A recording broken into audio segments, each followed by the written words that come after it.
Confesiones de San Agustín, libro octavo, capítulo 12. La conversión total a Dios. Toma, lee. Pero, apenas una alta consideración, sacó del profundo de su secreto y amontonó toda mi miseria a la vista de mi corazón. Estalló en mi alma una tormenta enorme que encerraba en sí copiosa lluvia de lágrimas.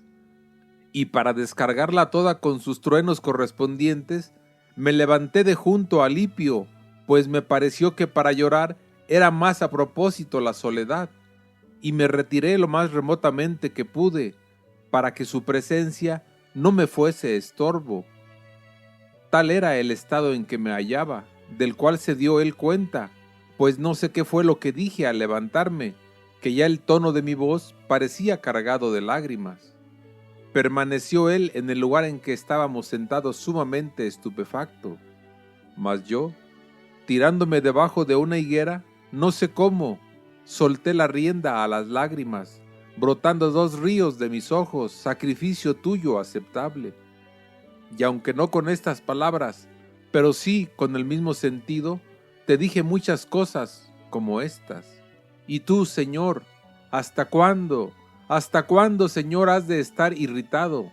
No te acuerdes más de nuestras maldades pasadas. Me sentía aún cautivo de ellas y lanzaba voces lastimeras. ¿Hasta cuándo? ¿Hasta cuándo? ¿Mañana? ¿Mañana? ¿Por qué no hoy? ¿Por qué no poner fin a mis torpezas ahora mismo? Decía estas cosas y lloraba con muy dolorosa contrición de mi corazón.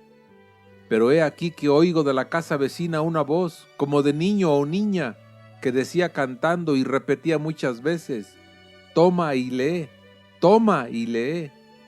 De repente, cambiando de semblante, me puse con toda la atención a considerar si por ventura había alguna especie de juego en que los niños acostumbrasen a cantar algo parecido, pero no recordaba haber oído jamás cosa semejante.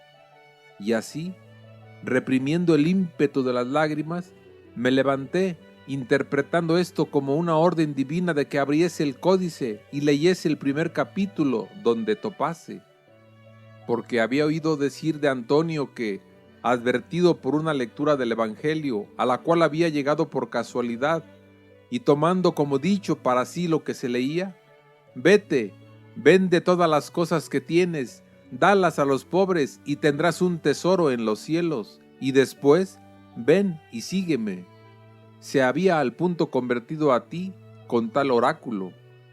Así que, apresurado, volví al lugar donde estaba sentado Alipio, y yo había dejado el códice del apóstol al levantarme de allí.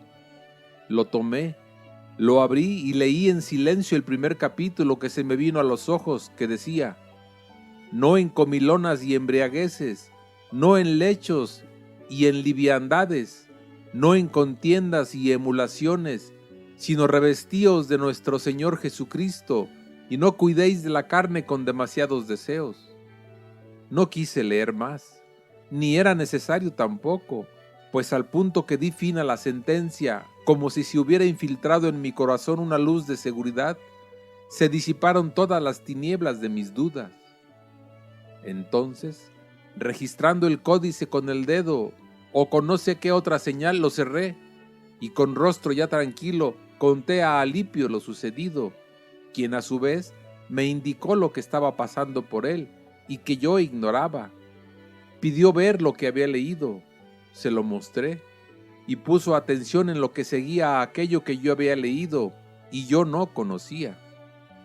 Seguía así: «Recibid al débil en la fe», lo cual se aplicó él a sí mismo y me lo comunicó, y fortificado con tal admonición y sin ninguna turbulenta vacilación, se abrazó con aquella determinación y santo propósito, tan conforme con sus costumbres, en las que ya de antiguo distaba ventajosamente tanto de mí.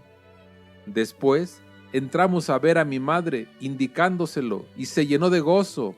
Le contamos el modo como había sucedido, y saltaba de alegría y cantaba victoria, por lo cual te bendecía a ti, que eres todopoderoso para darnos más de lo que pedimos o entendemos. porque veía que le habías concedido respecto de mí mucho más de lo que constantemente te pedía con sollozos y lágrimas piadosas. Porque de tal modo me convertiste a ti, que ya no apetecía esposa ni abrigaba esperanza alguna de este mundo, estando ya en aquella regla de fe sobre la que hacía tantos años me habías mostrado a mi madre. Y así convertiste su llanto en gozo, mucho más fecundo de lo que ella había apetecido, y mucho más caro y casto que el que podía esperar de los nietos que le diera mi carne.